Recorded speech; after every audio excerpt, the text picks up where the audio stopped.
And you get that from taking psychedelics. Okay, there's no way around it. So we have to differentiate for humans that we're not talking about intoxicants.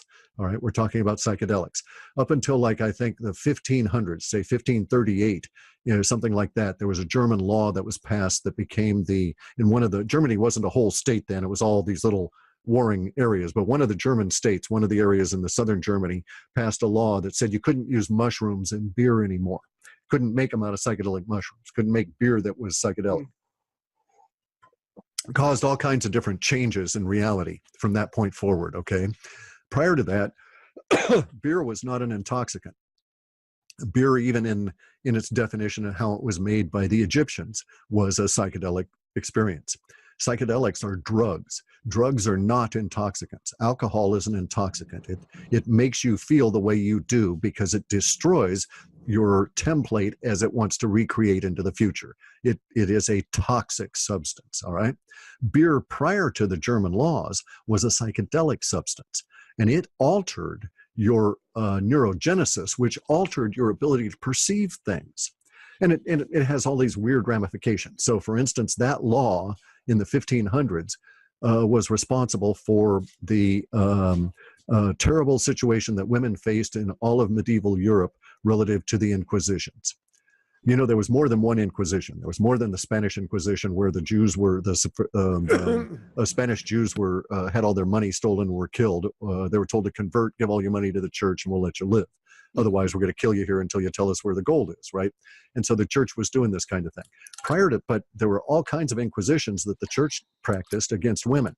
And the images that we have, for instance, of women on riding broomsticks, this is going to get a bit graphic for those that don't really need to know this, but it was because women used to they were the sources for the psychedelics that were made and used into the alcoholic beverages. The alcohol was just there to preserve the psychedelic component of it. It was not the main point.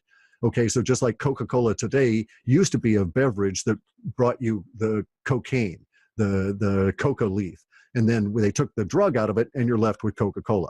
So alcohol, beer, is what is left after you take the psychedelic experience out of it. And they had, Germany had all kinds of social customs for dealing with the various ramifications of having people or having them on the drug of psychedelics and how they're going to behave and so on. And all of those social customs were swept under the rug. But one thing that happened was women refused to go along with this, and they kept cultivating the mushrooms and using them among themselves. And then it became a crime for women to eat the mushrooms, so they made them into vaginal suppositories. And so that's how they would get the psychedelic experience, and they used broomsticks to administer the suppository, and that's why we see witches riding broomsticks as a metaphor within our social order. And they were the ones that were killed. It was so bad in some of the inquisitions in Germany that whole regions had no women left alive. They would kill women all the way down, even down to the point where they were like 8 years old, to get rid of the scourge of the witchery and that kind of thing. Is that how sausage became so popular in Germany? maybe indeed. But it certainly explains a lot about the Germans. Okay, right? But it was throughout all of like, Europe that it was going on. You think of beer and brats. Like when you think of Germany, you think of beer and brats. And so you just gave us a different historical context for understanding beer and brats in Germany. And also, if you look at it, that was one of the things that was involved in the fall of Rome, was that the Huns were being paid to not attack Rome. And they eventually had the silver in the denarius be depleted to where they felt they weren't getting really paid. But what made them so fierce was the nature of the consciousness of the warriors that the Italians at that time faced. And it was because they had shared communal psychedelic experiences within the tribal society that they lived in at that period of time that led them to not fear death and to also be extremely creative. Now, they happened to put their creativity towards war and kicking the shit out of the Roman Empire, but they developed entirely new ways of doing battle, all this kind of stuff, and just devastated the old religion. Now, also at that same time, the Romans had long outlawed the use of the psychedelics, attempted to put it off into the Vestal Virgin realm of religion, and they had instead tried to sweeten wine with putting it in pewter containers, which made it more potent, more intoxicating, and also rotted your brain as the wine leached the lead out of the pewter and you drank it. So it was a confluence of events, but what made the Huns so terrible was the psychedelics. This is also making me think of like, what are the ramifications of this weird situation we have where DMT is illegal, even though it's in every living thing and it's in our bodies and whatnot. What are the ramifications of having that? Like, it almost sounds to me like that could be similar to the ramifications you're talking about that this had in Germany. Like, we have this weird situation where, like, we're apparently like illegal to ourselves. Like, it's very. It happens if you go to Saudi Arabia. They could actually test you and say, no, you're carrying stuff in your blood. Right. A lot of the prohibition stuff that you see in the Arab countries is really, really fierce about not allowing people to have their sensory apparatus that's overlaid their consciousness broken up and allow them to see any greater reality, because it destroys the need for religion. Also, if you get into the psychedelic experience, it destroys the needs that drive communal religion. And at the same time, it provides you with everything you need relative to growing your spiritual awakening or your spiritual reality as you are a human here on the planet. And it also, as we note, it causes changes in your perception that may actually allow you to perceive the pulse at a different level, and at a speeded up, faster level, gives you some different level of ability in terms of connecting your consciousness to somebody else and pulling that together and having that shared common feeling. And in fact, we tried this with our giant cultural things in the 60s, where we would have all the youth concerts and everybody would just be really, really, really buzzed on psychedelics, all entrained to the same musical wave in huge masses of consciousness that were in stadiums that are reflective bowls that on the main that were basically radiating the shared consciousness experience out. Creating standing waves as well that were basically also altering consciousness. Yeah. Which is what the Grateful Dead did at Giza.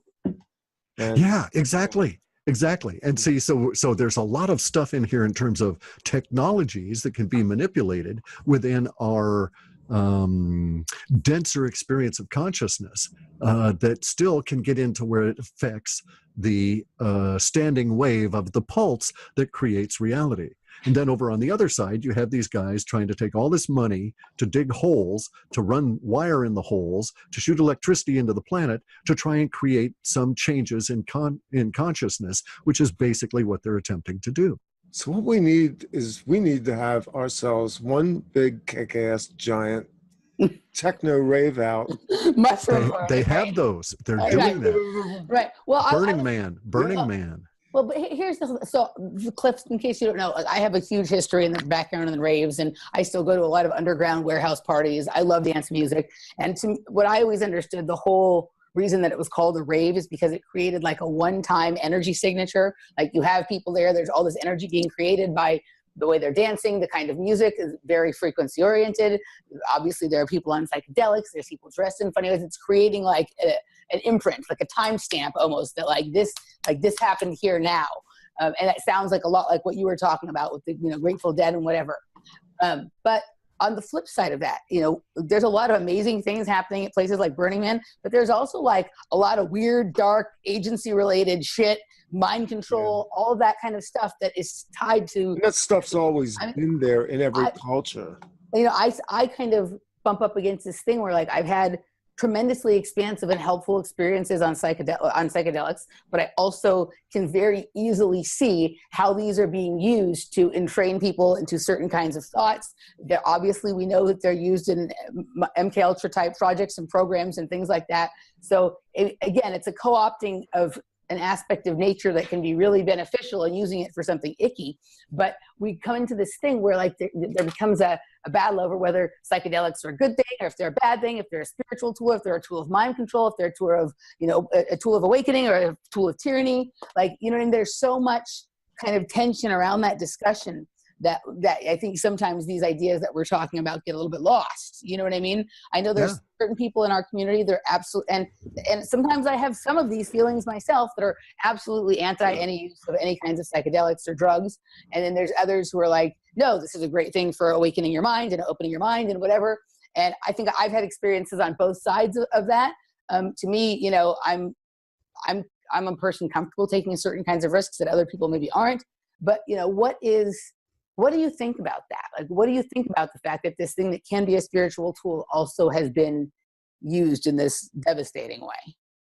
Just as it has nothing to do with the tool itself, of course. It's Right. the nature of consciousness that in which we're living. All right. So let's imagine the people that are over there at CERN.